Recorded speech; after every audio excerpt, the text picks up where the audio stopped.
What's up, guys? Vernon and Kid here, back again. How's everybody doing on there? And how's my pack doing? Your beta is still on cloud 9. I told you guys I would come back next year. The movie reviews would come back. I told you guys I would start those up again, and here I am. And what better way to start it with probably one of my most anticipated movies of 2008. Tina. Shout out to Dashi. Black Panther. Yeah. So as you guys know, what do I do with my thoughts, reviews? Break down the cast. I give my thoughts on the story, performances, as well as music, score, and as well as then there's the spoiler section to it.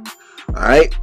So let's start over with the cast. Yes, indeed.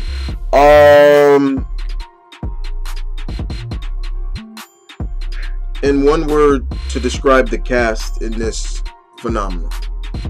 Let me make sure I'm perfectly clear. This is not the first all black led movie. Basically, the star was black, no, but it is mainly the first Marvel Cinematic Universe. The majority of the cast is black. There are only 2 white guys in this movie. Well, technically 3 if you count another person. But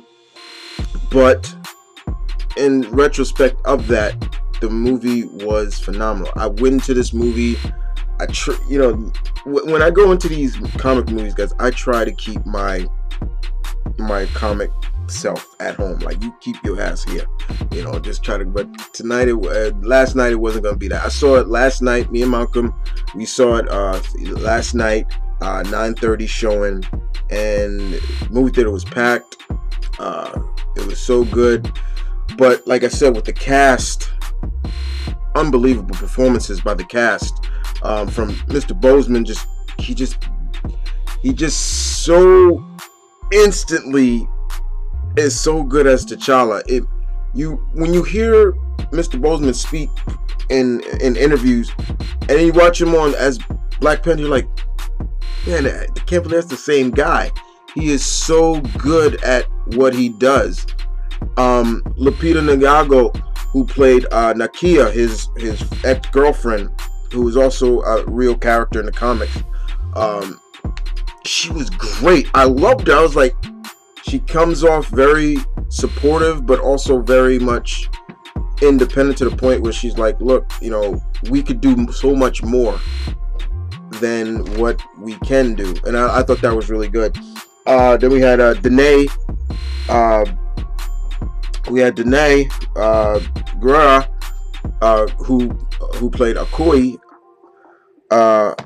who was the head of the Dora Milaje. She was great. The presentation of strong females that stood on the same pedestal as the males was showcasing this so well, and hopefully this is a well received and a big spotlight on that, because her character was so good. There were so many parts where she had me I was just like, oh my god, like just do your thing. So many scenes where she being funny, but also she was being very serious. I loved it. You had I'll get to the villain soon, but the great Angela Bassett and the great Forrest Whitaker. I can't say anything wrong about them. They were just perfect in their roles, what they were given. And Angela Bassett as the Queen Mother Rama, oh god, like it was just so beautiful to see. But also, once again, in the back of my mind, once she wasn't wearing her headgear and she had the white hair, I'm just like, I turned to my brother, I'm like, she looked like Storm.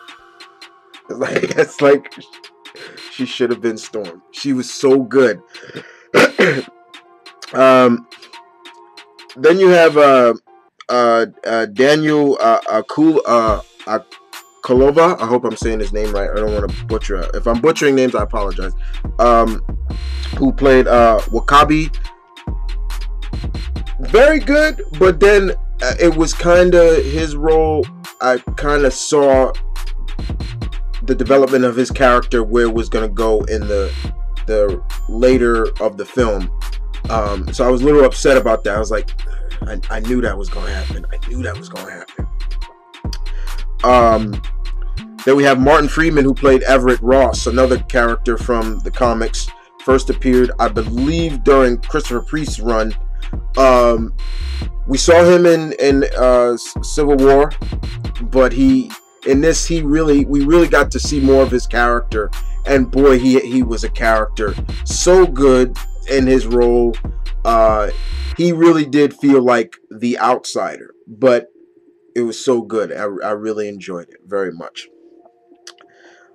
And to me, one of the breakout stars, which I loved through the whole movie, this version of the character, I will even say I like even more better than her comic counterpart. Letitia Wright, who played Shuri, she was so good in this movie. She was so good.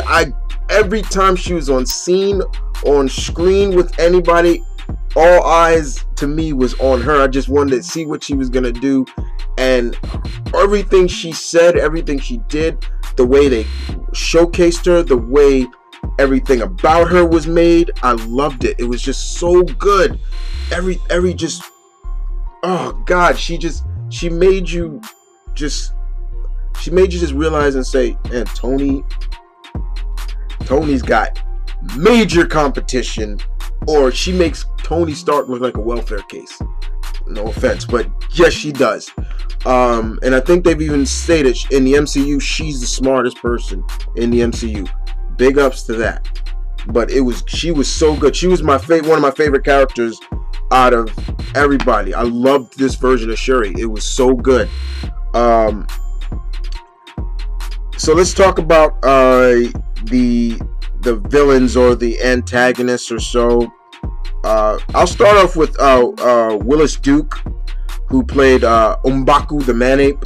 I don't really consider him the villain, but he was kind of, I guess, an in-betweener. But he was really good. I've seen his work before. I saw him when he used to play a main antagonist on the show Person of Interest. He was really good on that show too. And I thought he was really good. This version of M'Baku and the tribe, I thought it was the White Ape tribe was really good. I loved how, they made the sound effects. I was like, it was real. I really got into that. I really got into just the way they showcased the differences between the different tribes of Wakanda, which was beautiful. And he was really good. Then, of course, we have Mr. Andy Serkis. Wow. Andy Serkis as Ulysses Claw in this was probably a shine of just the total differences of the comic counterpart and movie counterpart. His role, his Claw, we got to see a better version of. I felt like this version of Claw was better than Age of Ultron. He just had depth. He was a little bit more kind of unhinged a little bit, like one of my favorite scenes, and I don't want to spoil it, but the scene where they're in the British Museum and they steal something from the museum, and he tells one of the guards, you can go, and then you know what he does. I'm like, what the hell? But he was so good in this role, and I really loved it.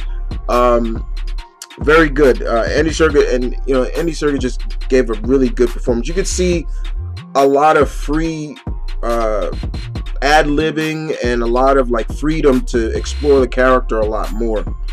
And last but not least, definitely got to talk about Mr. Michael B. Jordan. I have always had love and respect for Michael B. Jordan, and this version of Eric Killmonger, they have gone on record to say he is the best villain in the MCU now. He kind of taken that spot supposedly from Loki, and I have to agree. A lot of what Killmonger was saying, his points of reasoning of why he's doing this and why he's the way he is, resonated with me particular as well as other people. You really got a sense of like, okay, you know what, he's doing it the wrong way, but you can understand his plight and understand why he's doing this. And he just gave a really good performance as this version of Eric Killmonger. The only thing I found out, which is something else I didn't want to happen in this movie, was something I dreaded and I didn't want, was that he was going to be some relation to T'Challa, and that happened. I was like, I really wish that wasn't the case, but other than that, Michael B. Jordan killed it. He was so good in this role. Just standing toe to toe with Chadwick Boseman was great. The cast was just beautiful. I can't say nothing more but thank you for the cast. Let's move on to the story. Story-wise, this painted such a great indication of Wakanda as a whole, and as why the ramifications of being so secret, being so hidden from the rest of the world, and feeling that they should not take on world problems like other countries. And that political side you saw throughout the whole film. Like there was a scene where T'Challa is talking with W'Kabi about taking on refugees and things like that. And what was W'Kabi's, we take on refugees, their problems become our problems, things like that. Why cutting off themselves from the world also made them not just a target, but also just like a societal secret, and not known, not a lot of known resources. Researching into the country is all about. It also sends a lot of fear, but you also can understand why they were so secretive. And once again, but that's where I kept saying, man, Mr. Kirby would be so proud of how they are portraying Wakanda. The concept of it was, the fact is, they're so secretive, but they have their reasons why. But in the other hand, there's also that consequences of being so secret, being so hidden from the world. And it was portrayed very well in this movie from start to finish. And I thought Coogler just did a great job in portraying that and showcasing why they're hidden, but also the consequences of being hidden. And as you saw, while they achieve greatness, the other worlds, especially the other countries in Africa, look what happened to them.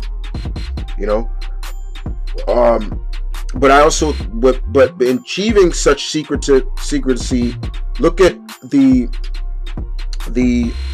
abundance of never a gender war between the Wakandans. Like, females are held at a high pedestal as the males, which I really enjoyed. I was like, look how, once again, my love of just how they showcased the women in this was so good, and from Shuri's basically being the tech whiz, and almost everything that has happened and being created in the society of Wakanda, she helped put together. And that was just, and it's just like she's held on a high pedestal. She's not just a princess, but she's so high. Okoye, look how she was. She was like the right hand, usually we say the right hand man but she was the right hand woman to T'Challa. It was beautiful. Story wise, there was some predictions that I and some things that I kind of was like, yeah, I figured that was going to happen. Some people said it was maybe a little too predictable, but the overall presentation was spot on. Let's talk about score. Beautiful. I think a lot of people's fear about the score was going to be it was going to be too hip-hop-ish, too much of Western hip-hopper, but no, it wasn't. When we heard, I think most people got a fear when they heard Kendrick Lamar was going to do the soundtrack, they thought it was also going to be playing in the movie. No, it wasn't.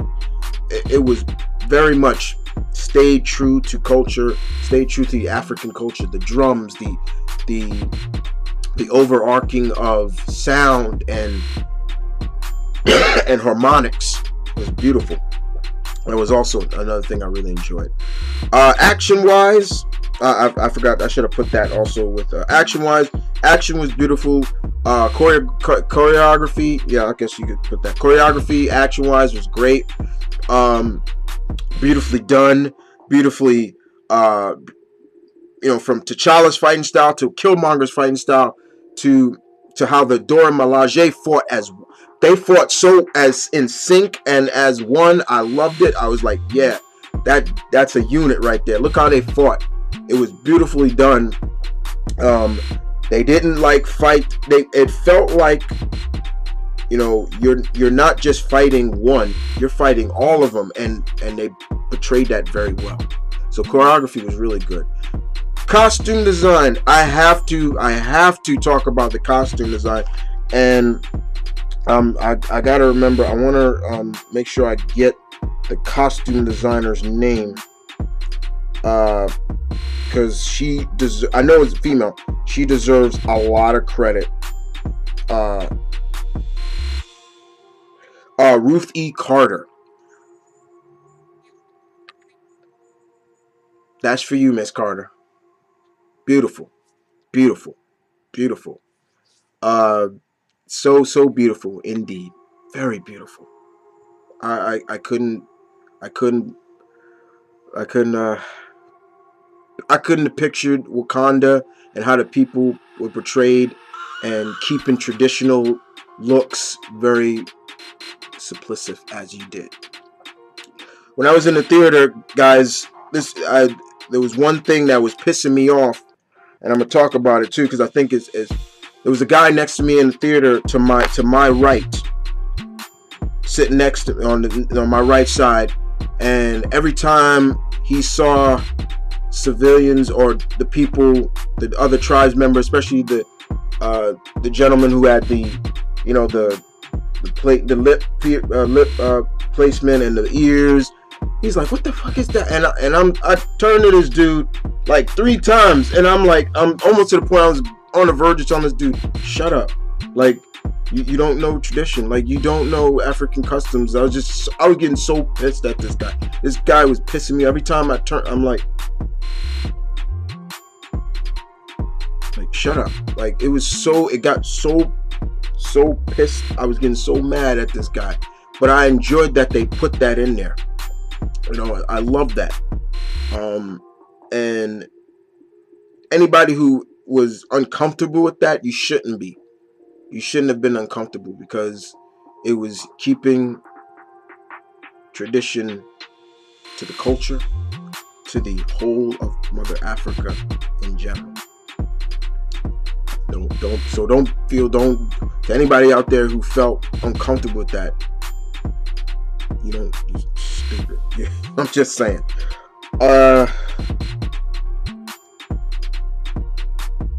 I think I talked about everything else, so I think we should start going into spoilers a little bit. Yeah, spoilers. So if you haven't seen the movie, this is where, as you can see now down below me, the spoiler. And so we're going to start hitting some spoilers and start hitting some things that I wanted to talk about as well. first and foremost, thank you for putting. You didn't.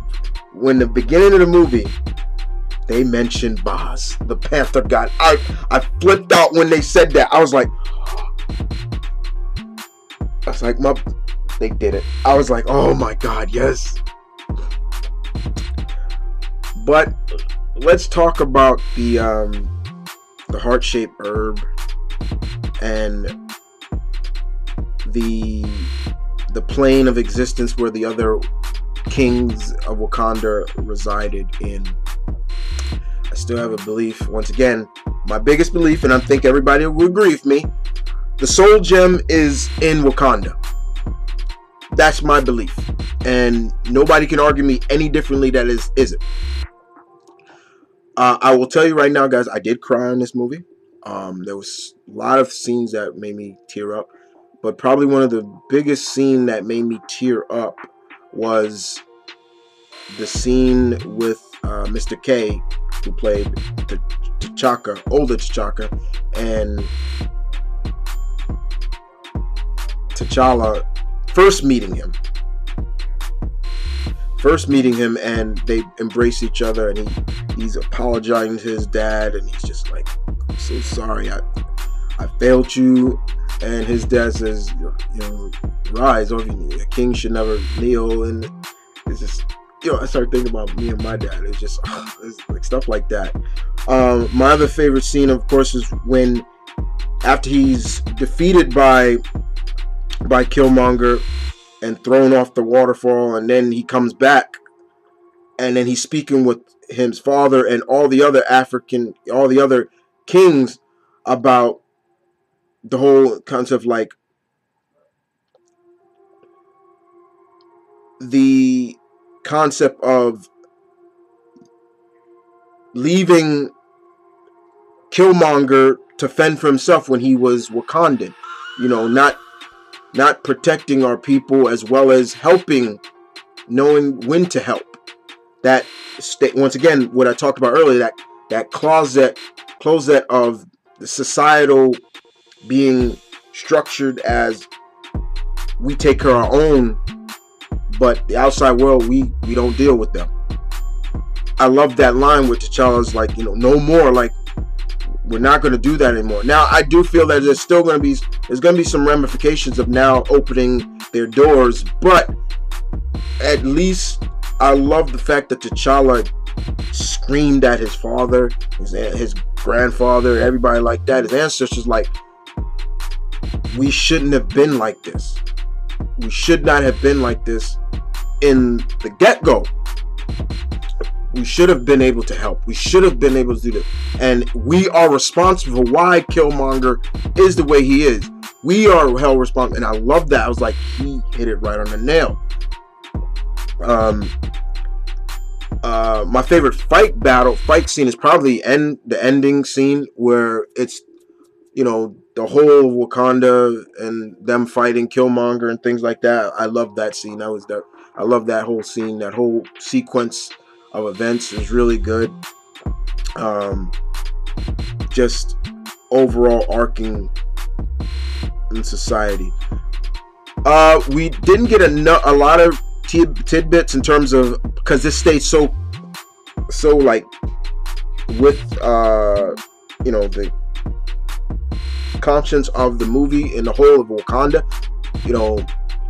One of the things I did like was, I love Shuri's line, like, I gotta save another, troubled white boy. I thought that was hilarious when she said that. The audience, we all cracked up. Speaking of the comedy, it didn't come off forced. It actually came off pretty well. Everybody in the movie that I was in laughed at the points that were supposed to be funny. This didn't feel like just a standard traditional Marvel movie. This really didn't. This felt like right up there with Winter Soldier and in general. They dropped a lot of S-bombs in this movie. I was shocked at the amount of profanity they were using in this. I'm like, whoa. Like, whoa, okay. There wasn't an F-bomb, but a lot of S-bombs. I'm like, okay. But yeah, a lot of the I don't want to spoil a lot. That's why I'm still, because I know not everybody's seen it. But that's why I say don't watch this part.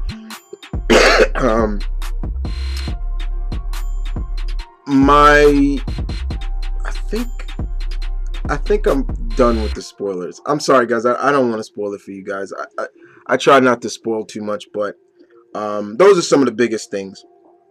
Now, to end this, we're going to end this on a note of somebody asked me this question on my quick thought video where I was still at the movie theater, and I filmed myself, and me and Malcolm filmed myself, and we just gave a little quick tidbit. Somebody asked me before, we think it's going to be a sequel. Absolutely. Mr. Boseman signed a 6-picture deal. Alright, so let's count how many movies he's done so far as Black Panther. Civil War was his debut. That's 1. This, 2. Infinity War will be 3. Is he going to be in Avengers 4? Okay, that'll be the 4th one. He'll still have 2 more movies left. And in my opinion, where should they go? Where should they go? What should be taken next? In my opinion, I feel that it should take more of a spiritual side now. Go more into the spiritual side of Wakanda, and maybe even into the supernatural side. Maybe even introduce more of a supernatural villain as for T'Challa. Take a little bit more influences from Christopher Priest's run. My opinion would be someone like Mephisto.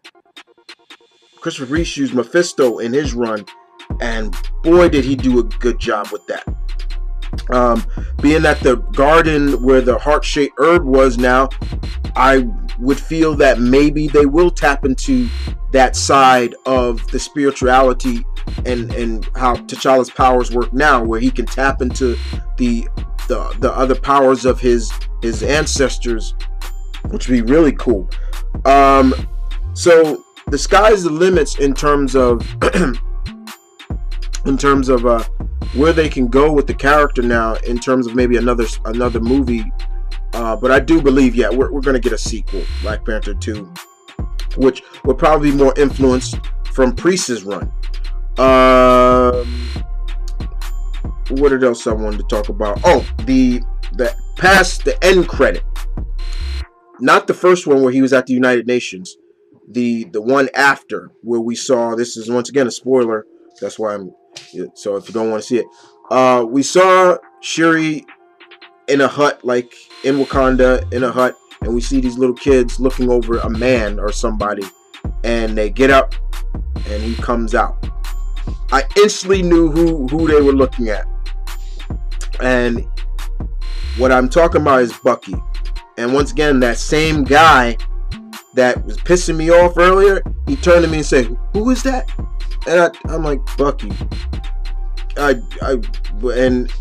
And he saw him, and Shuri's like, "How do you feel?" And he said, "I'm fine." But it wasn't that made me cool about it, because what it was what the children called him. They called him the White Wolf. Now, for anybody who knows Black Panther as much as I do, you know that name is significant in the Panther world. White Wolf is T'Challa's adopted brother that T'Chaka raised. He's white, but he's also the head of his War Dog security team. But the War Dogs are different in this. Once they said that, I was like, okay, what could that mean? But I knew exactly what I was like, oh, they called him White Wolf.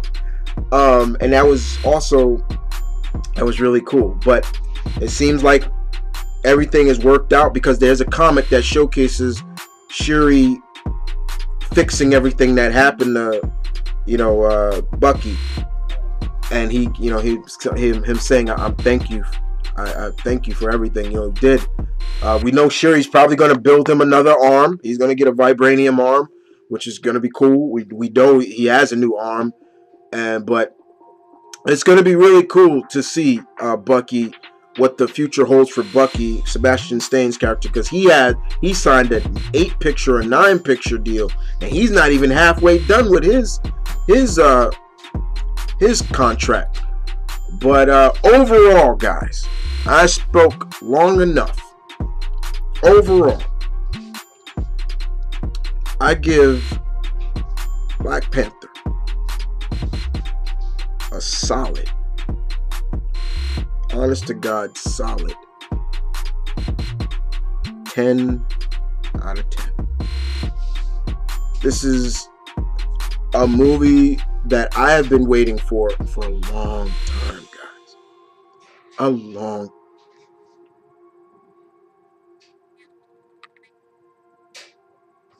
long time. Sorry. A long time. I patiently waited for this movie. And every time I met a new geek or new geek friend that would say, man, when are they going to do a Black Panther movie? When are they going to... And I would always say, patience, brother. Patience, brother. It's coming. It's coming. It's coming. It may not happen with Wesley, but it's coming. And what happened? It came, didn't it? And we can say, honestly, it happened. In 2018, it happened. And it happened for the better, and it happened for the good. And it's a very important stake that it works. And I'll end it with that. So I hope you guys enjoyed this. I hope you enjoyed the movie. This is my Vernon Kid.